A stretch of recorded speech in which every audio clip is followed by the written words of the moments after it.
Hi guys, welcome back. In this video, I'm going to be talking about getting a consultant job, how I got my consultant job, and sharing some tips on how you can prepare.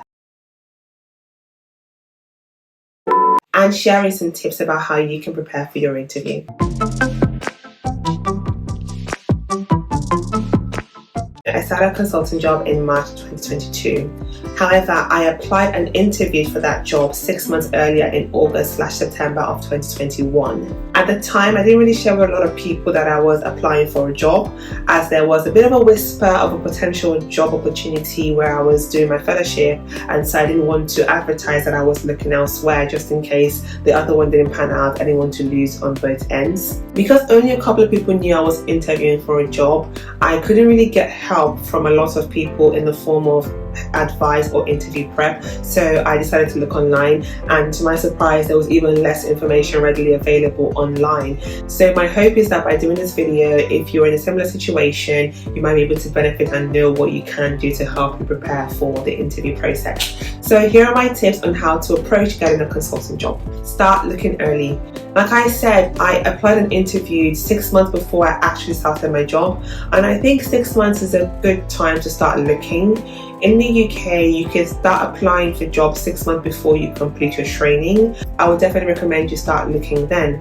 Even if you're not ready for a consultant job, or you plan on doing a locum job or doing a fellowship, I would still advise you to have a look at jobs that are of interest to you, and particularly pay attention to the job description and the person specification. This can help you identify the gaps in your CV that you might need to fill with your last few months of training or whilst you're doing your fellowship. Another thing that I will add is don't be afraid to be the person to make first contact, especially if you are in a niche specialty or subspecialty, or if you have a particular hospital or geographical area in mind where you want to work.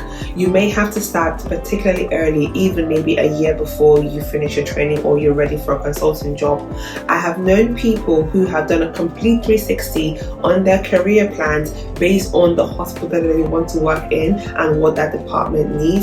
For example, you're thinking of doing a GI training fellowship, you contact the hospital you're interested in, they say, oh, actually we have quite a few GI people but we want an MSK person, and you really want to work in a hospital for whatever reason. I've known people to decide, okay, you know what, I'm going to do MSK instead, and and then when they finish doing their training, they go and work in the hospital. So you just never know. I'd say if you're in that kind of that kind of person, or you know that there's few jobs in the area of interest, and I'd advise you to start putting out feelers even earlier. This is usually by sending an email to the clinical director or an equivalent person of authority, stating your interest and asking if they have any upcoming availability.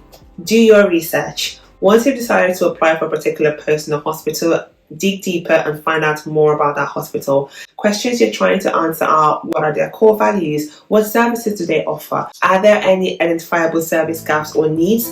Are there ways that you can fill those service gaps or needs? What is their CQC rating? In particular, what were the areas of improvement that were highlighted, and are these areas that you can help in if you were to be appointed as a consultant in that hospital? Are there any new developments happening? Good places to go to find out more information about what a trust is doing is their Twitter page and their LinkedIn profiles. Trusts tend to brag about new things happening in their hospitals on these sites, so that's a good place to get information. So you can also find out, are they involved in teaching? Do they have medical students? Are there things that you're interested in, and ways that you can contribute as a consultant? I'd also recommend reading the minutes of recent board meetings or annual general meetings if they have them, just to get a general feel of the goings on in that hospital. Plan a visit. I would strongly recommend visiting the hospital that you want to work at before the interview. This gives you an opportunity to do a first-hand assessment of the environment and the people that you will be working with. Whilst you're there, you should also try and meet with some of the key players in the hospital, like the chief exec, the medical director, the clinical director of the department, etc. Now, what I realized when I was applying for my consultant job is that no consultant appointment is made without the approval of the chief exec. When I was doing my research and I was reading the board meeting minutes, I realized that actually they mentioned consultant appointment. In that board meeting, they mentioned the candidates that were applying, and they mentioned the eventual appointee that they had chosen following interview. This was not for my job, this was just for another job that had been advertised already. When you do go and meet these people, this is where all the research that you've been doing comes into play. Now, CEOs of most hospitals are non-medical, and so they might not have a lot of knowledge on what your day-to-day job as an anaesthetist or a surgeon is going to be, and they don't know how to judge how good you are clinically. However, CEOs are very proud of their hospital, so if you also know about your hospital, you're able to develop a rapport with them. You can also ask the key players for what their vision of the hospital is and the department is, and see if that aligns with what your career goals are. When I met up with the chief executive of my hospital, he mentioned that he was quite keen on developing the digestive diseases unit in the hospital, and that was perfect because that was right up my alley. I'm someone who does GI as a special interest, so I definitely highlighted the fact that I would be able to contribute positively to that project. I'll be able to help out with that project, and that was very, very good for us to establish a rapport and an understanding. Essentially, you're trying to get the job before their interview. Now on to interview prep. If you are able to get consultant colleagues to help you with your prep, then that's a good way to go. I'll definitely use those resources as much as you can. If you are in a similar situation like I was, where you're not really telling people that you're applying for jobs, I would consider going to an interview prep course. I think the benefit that I gained from going to one was having someone else listen to my answers and give me some constructive criticism, but also listening to how other people phrase their answers. And honestly, I learned a lot from hearing other people talk and just seeing how they approach us answering their questions, knowing what to do and what not to do, and how to incorporate that into my own style for answering my questions. After you've done that, the next step is to prepare your answers beforehand. There is nothing worse than trying to come up with a scenario on the spot when you get asked a question like, tell me about a time that you've been in a team, or tell me about a time that you've done XYZ. If you haven't got questions beforehand, it's a hell of a hassle to try and come up with one on the spot.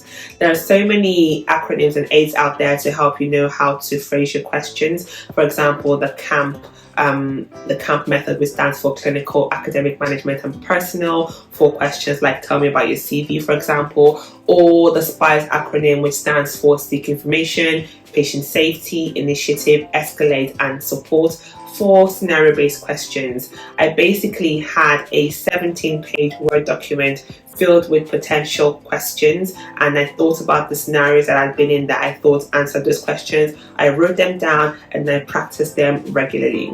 This is particularly useful for those obscure questions that they can throw at you, such as, what is your understanding of risk management? Or how do you know you're a good doctor? I definitely wouldn't have been able to come up with any answers, or at least any coherent answers to any of these questions. So it was definitely good that I prepped those answers beforehand. Next would be to brush up on your general knowledge. So in addition to your hospital specific information gathering, you also need to demonstrate that you know about the NHS on a much wider scale. So make sure you know about the current issues facing the NHS. There are loads. I mean, that shouldn't be a problem at the moment. Also, read up on important reports like the May Staffordshire debacle, particularly the lessons learned from that, the Keogh and Carter review, or any other reviews that might be specific to your specialty. For me, I learned about the Richard review. I read upon it and what they were suggesting about setting up community diagnostic hubs, etc., and those things actually came up in my interview. Also learn about the impact of the pandemic on the NHS as a whole, the impact of Brexit on your specialty and the NHS, both positive and negative. Now, once you've done all this, you need to practice.